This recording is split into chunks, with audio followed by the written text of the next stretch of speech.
Welcome back. Well, it's been a rocky 12 months for higher education provider Navitas after losing a crucial contract with Macquarie University. Its share price has suffered since, but what is the company doing to fill the earnings hole? To find out, Peter Switzer was joined by Navitas CEO Rod Jones in our Perth studio.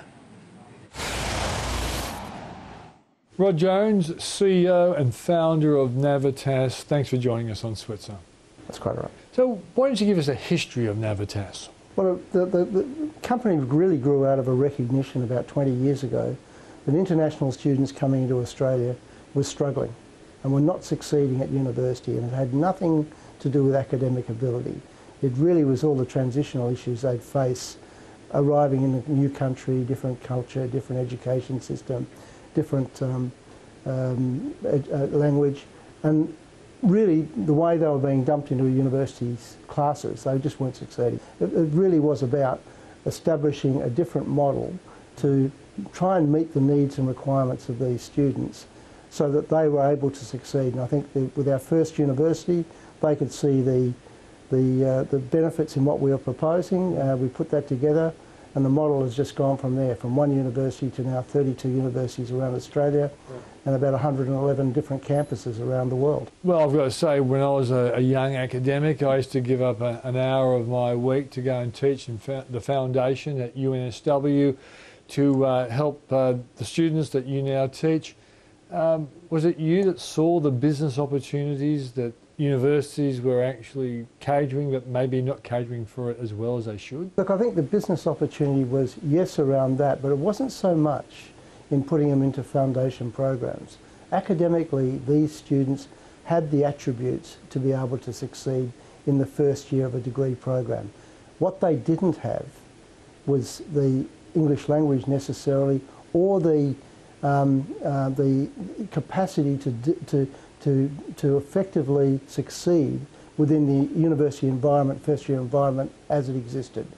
So what we did is we took the first year programs, restructured them to meet the needs of the students, delivered the same content, but taught it in a way that met the needs and requirements of the students. And where we were seeing something like 70% of students failing subjects in their first semester at university, and something like 30 to 40% dropping out of first year, in our first year, we've never really gone away from that, we get about 90% of the students who flow into our programs will go through to second year university. But the big question is, how did you win over government and academia for the idea of your business?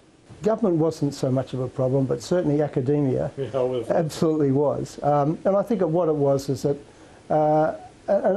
the time was right. We'd been in the international education market for about 5 or 6 years. Universities were becoming uncomfortable with the failure rates of international students and weren't sure quite how to deal with it.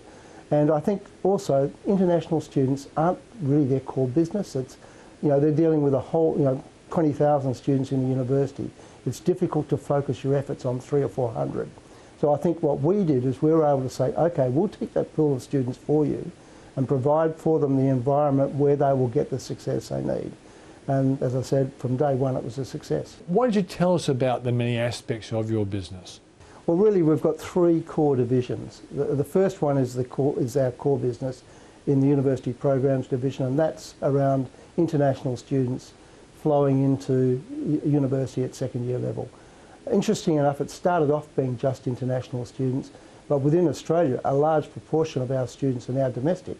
They're students who come and do a program with us who haven't quite got the entry level for direct entry to the university they want to go to, but will utilise us as the pathway to get back into that university. And a lot of that's to do, as you know as well as I do, Peter, tertiary entrance scores is no real judge of the ability of a student. It's really dependent on the demand and supply equation.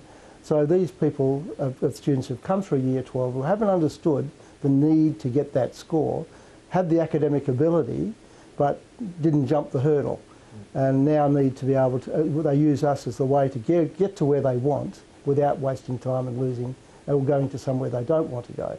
So that's our first part of our business. The second part is a group called SAE. It's a creative media company that we actually took over about 3 or 4 years ago, and it's very much in the creative media space, in audio, film and television, gaming, animation, and it teaches full degrees, right, both at undergraduate and postgraduate level.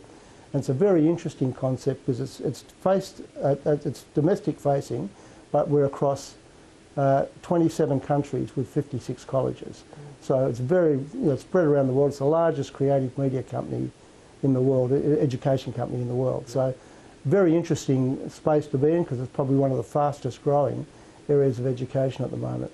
And the third part is very much focused around English language. It's focused around ensuring students have the right preparation for university, as well as we also in that division have a number of colleges that are again offering full degrees in areas around, particularly in the health area, psychology, where one of our colleges, ACAP, is the only accredited college to teach higher degrees, both at undergraduate and postgraduate. That's a private college. It's only generally done for universities, but we are accredited for the Psychology Association to deliver the degrees, and they get full recognition in Australia. So there's a mix of programs. Just help me understand how you work with academic colleges with this media degree that you talk about. Now, in the case of these colleges, the higher education colleges that we run, where we offer degrees, we are a fully accredited higher education provider in our own right. We go through exactly the same accreditation processes as a university would go through to be able to offer the degree, and all our courses are accredited in exactly the same way. So does someone actually get a document, a degree from Navitas? It's well, in this case, it's the Australian College of Applied Psychology. It's a bachelor's degree in clinical psychology, in counselling, in social work. We're also offering social work both at undergraduate and postgraduate level. So, and the degrees are of the same quality as what you would find out of a university, except that our major focus in the degree, we have a much more practical, what I would call vocational focus. What's the impact of the $8 on a company like yours? Oh, look, I think given that a large part of our business is clearly in Australia, then a lower Australian dollar is not negative because it makes it cheaper for international students who flow into the programs. But we're a global company, so we also have significant colleges and in Australia, not only in Australia, in the UK, the US, and in Canada. So where it goes up in one, it goes down in the other. But the actual fact is that parents who are looking to put their kids into an educational, to go give them an educational experience in another country, the dollar is not actually that important. They invest for a 4-year period, not just for what the dollar happens to be that day. And I think the important part about that is that they recognise that when their kids finish school, they want to go on to further study. So they're not going to wait 1 or 2 years to see what the dollar does. They will place them into the programs. As I said, a lower dollar in Australia certainly is not a negative, but it's not perhaps a significant positive that people think. Historically, I can recall a lot of Asian parents putting their students into Australian universities and buying real estate, and a lot of people saying that that's going on right now. Are you seeing any evidence of that? It was far more obvious, in my opinion, back in the 90s.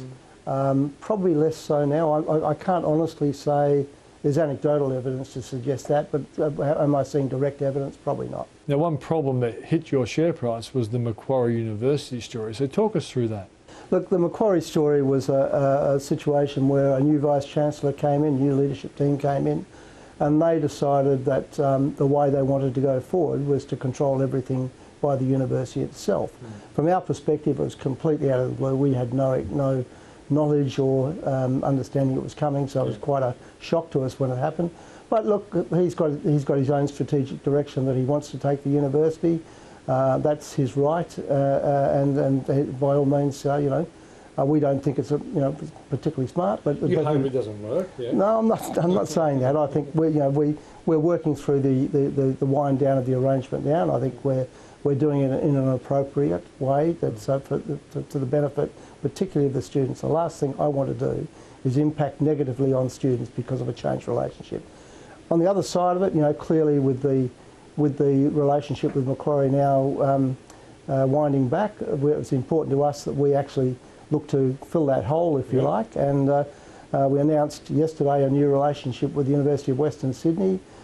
Today we talked about a new relationship with Deakin University, which is really strengthening the relationship between Deakin University and us. We're renaming our college Deakin College, and it'll become far more interactive with the university.